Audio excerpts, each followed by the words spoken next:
두 가지 이유가 있습니다. 첫 번째로는 돌이나 잔물이 멀리 날아가지 않게 하기 위함이고요. 두 번째로는요, 조경수 숲이가 벗겨져 가지고 이 팜나무가 죽거나 데미지를 입는 걸 방지하게 하기 위함입니다. 이 줄날은 휙 감기면서 당겨버리면은 잘못하면 이 어지간한 나무도 5년생 되는 이 조경수들은요, 껍데기가 휙 벗겨지면서 죽어버립니다. 그런데도요, 이 애초 반장들은요, 어떻게 해서 그런지 타성이 젖어서 그런지 어떻게 보면 하루에 6kg에서 8kg를 못 잡아주는 예초팀이 있었는데요. 그거는 조경회사로는 정말 미칠 지경이었을 겁니다. 1인당 750회배 또는 1000회배가 되겠잖아요. 8kg 캐도 1000회배밖에 안 되고 6kg 같으면 750회배입니다. 이 정도 자금량은요, 인건비가 택도 없는 수준입니다. 그런데 현장 예초팀 반장들은요, 수익 구조에 대해서 설명을 해줘도 전혀 이해를 하지 못하고 무조건 자기들이 예초기를 메고 나가기만 하면은 조경회사에는 떼돈은 버는 걸로 착각을 하고 계시는 예초 반장들이 대부분이다. 참 제가 현장에 보면 답답할 노릇이죠.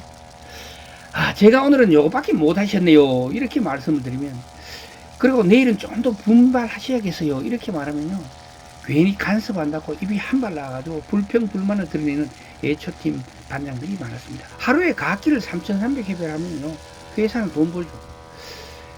좀 이따가 제가 수익 구조를 말씀드릴 텐데요. 고속도로에서는 어린 반푼어치도 없는 엄청난 양이 되겠습니다. 국도에서는 저는 그렇게 해 왔습니다. 해 줬고요.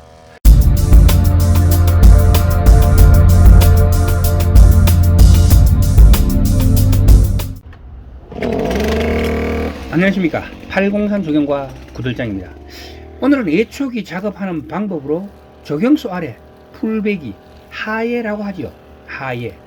하예를 했는데 예초기 작업을 어떻게 하는 건지에 대하여 정리해 드리는 시간을 갖도록 하겠습니다. 여기는 주변에 차량들이 질비하게 주차가 되어 있기 때문에 돌이나 잔물이 세게 멀리까지 날아가지 않게 하는 게 핵심 포인트가 되겠습니다. 평소와 다른 점을 발견하셨습니까? 제가 평소에는 1년 정도 풀들이라면요, 줄길이를 좀 길게 하고 엔진 회전수를 하이, 거의 최대에 가깝게 100%에 가깝게 놓고 휙휙 치고 지나가는 게 보통이었죠. 그런데 제가 오늘은 RPM을 40% 정도 수준으로 놓고 살금살금 나가는 게 보이시나요?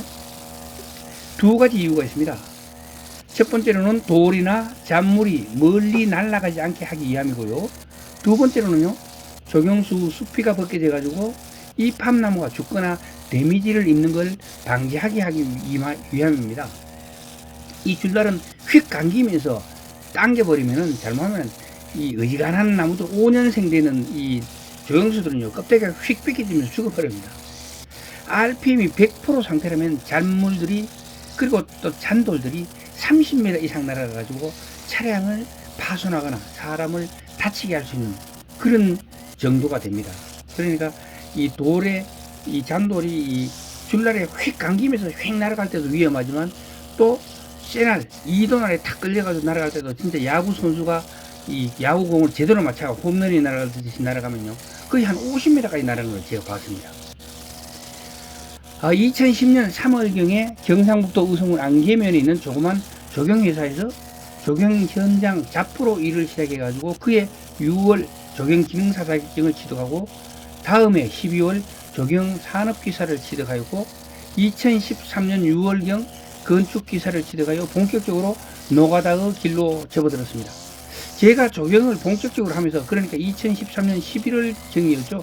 경기도 평택에서 예초팀을 이끌고 도로 갓길 예초를 하였습니다. 그때는 12인승 승합차에 운전자까지 6명에서 8명 정도로 태우고 마지막 의자는 떼어내고 그 자리에 예초기 8대랑 블로우 2대, 그리고 기본적인 정비도구와 공구들, 휘발유, CC오일을 싣고 현장으로 오곤 했죠. 왕복 2차로 또는 왕복 4차로 도로를 양쪽으로 4명씩 또는 3명씩 예초기를 잡고 풀을 베고 나가면은 현장 관리를 하면서 제가 블로어로 뒤청소를 하기 시작해가지고 나중에 2차, 3차 됐을 때는 저도 예초기를 메고 실전에서 예초기 팀과 함께 예초를 하기 시작했습니다. 그때부터 제가 예초기를 전문적으로 다루기 시작했습니다.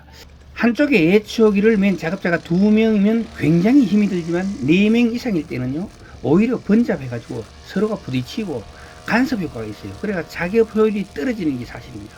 그래서 우리는 한쪽에 3명, 그리고 청소를 하시는 분 1명 내지 2명이 따라가는 요 정도 수준으로 해가지고 예초 시스템을 이끌었습니다. 그렇게 하면요, 하루에 작업할 수 있는 면적 길이가요, 한 10km가 넘거나 조금 안 되거나 요 정도까지 작업했습니다. 그러면 양쪽이 20km니까 작업폭이 1m니까 작업인부 6명에서 2만 해배를 작업을 하였던 거죠. 그러면 6명을 나누면 3,300해배가 나옵니다. 하루에 가압기를 3,300해배를 하면요, 회사는 돈 벌죠. 좀 이따가 제가 수익 구조를 말씀드릴 텐데요. 고속도로에서는 어린 반푼어치도 없는 엄청난 양이 되겠습니다. 국도에서는 저는 그렇게 해 왔습니다. 해 줬고요. 고속도로에서는 선두차가 라마콘을 깔고 나가면 그 1명이 있죠. 그리고 예초팀이 서너 명이 붙는데 보통 4명이 붙어요. 그리고 그 뒤에 1명이 대치를 치고, 그리고 찌꺼기를 치워줘야 돼요. 불로로 다 부서질 정도로 대치가 커요. 요즘은 왜냐하면 1년에 2번을 베기 때문에 그렇습니다. 제가 1명이 치우고 나가면 뒤에 불로를 메고 1명이 가고, 그 뒤에 라마콘을 걷어들이면서 깃발을 흔들어 가지고 안전을 하는 안전요원이 뒤에 따라 붙게 되죠. 그러면 8명이 한 팀이 되지만 실제로 작업은 4명에 불과하기 때문에 국도 예초 절반 수준밖에 작업량을 만들어낼 수 없어요. 그래서 최소한 13, 14km는 지나가야 이 본전은 된다는 거죠. 그런데도요, 이 예초 반장들은요, 어떻게 해서 그런지 타성이 젖어서 그런지 어떻게 모르, 하루에 6km에서 8km를 못 잡아주는 예초팀이 있었는데요. 그거는 조경회사로는 정말 미칠 지경이었을 겁니다. 1인당 750회배 또는 1000회배가 되잖아요. 8km 해도 1000회배밖에 안 되고 6km 같으면 750회배입니다. 이 정도 작업량은요, 인건비가 택도 없는 수준입니다. 저희가 첫 해에 1회배당 170원을 시작으로 지난해에는 그 190원 수준을 줬거든요. 입찰을 받아가신 분들이 거래 보도 받아갔는데, 그런데 인건비는 1인당 25만원 정도 수준으로 치요. 뭐 14만원 주든 20만원 주든 중요한 거는 거기다가 모텔비도 줘야 되고 숙식도 제공해야 되고, 그러고 거기다가 예초기 날도 돼가고 줄통도 돼가고 줄도 돼가고 기름도 돼가고 막 이렇게 돼가니까 고장나는 것도 있고 이러니까 25만원 수준은 최소한 됩니다. 25만원으로 따지냐면은요, 해배당 수주단가가 200원으로 잡으면은 한 사람이 1250회배, 즉 8명 한 팀에서 고속도로 갓길 10km, 터널 교량을 제외하면 12km 이상은 해줘야 회사 경비만 적자의 셈이 되겠죠. 저 가져가면 없다는 이야기예요. 그런데 현장 예초팀 반장들은요, 수익 구조에 대해서 설명을 해줘도 전혀 이해를 하지 못하고 무조건 자기들이 예초기를 메고 나가기만 하면은 조경회사에는 떼돈은 버는 걸로 착각을 하고 계시는 예초 반장들이 대부분이라고. 참 제가 현장에 보면 답답한 노릇이죠. 제가 오늘은 요거밖에 못 하셨네요, 이렇게 말씀을 드리면, 그리고 내일은 좀 더 분발하셔야겠어요, 이렇게 말하면요, 괜히 간섭한다고 입이 한 발 나와가지고 불평 불만을 드러내는 예초팀 반장들이 많았습니다. 참 요즘은 봄 가을로 1년에 2차례 예초 작업을 하지만 그때는 초창기라 평택시에서는 1년에 4차례, 미군 부대에서는 보라매 같은데 이런 한국군 부대도 똑같은데 1년에 5차례 예초를 했습니다. 그래서 1차를 5월 중순에 시작했는데 여기서 대부분 예초팀들은 이 고생을 했고요. 조경회사들은 대부분 적자를 내게 되는데요. 저는 그래도 여기서도 흑자를 만들어 줬습니다. 그때도 제가 직접 예초기를 메고 예초팀과 함께 했기 때문에 1회차라도 상당한 흑자를 내줬죠. 그 이후로도 매월 한 차례씩 예초를 하기 때문에 잔풀 정리에 불과해요. 목질하는 불구하고 한 뼘 정도 빼야 되는 거, 보드라는 풀을 처음에는 금방금방 나가거든요. 그리고 8월 23일이 처서인데 이 처서 지나가지고 하는 2번의 예초는요, 그저 먹기입니다, 한마디로. 왜냐하면 처서가 지나면 더 이상 마디를 맺지 않기 때문에 그거다가 한번 비고 10월 말경에 한번 더 빌 때 이때는요, 하는 동 마는 동이 지나가요. 그래서 1회차 때 비하면은 3분의 1 정도 인건비가 소요되면 끝나는 거예요. 지금은 1회차를 5월 말경에 하고 2회차를 추석 전후에 하기 때문에 1회차나 2회차나 빡시기는 마찬가지죠. 예, 오늘은 하해, 조경수 사이에 풀베기 하면서 실전 고속도로와 국도 예초 차이, 하루에 얼마나 많은 양을 해야 본전인지 또는 경영 흑자를 내는지에 대한 분석은 여기까지 하도록 하겠습니다. 동영상이 좋으셨다면 구독과 좋아요 부탁드리겠습니다. 지금까지 803 조경과학 구들장이었습니다. 끝까지 시청해 주셔서 대단히 감사합니다.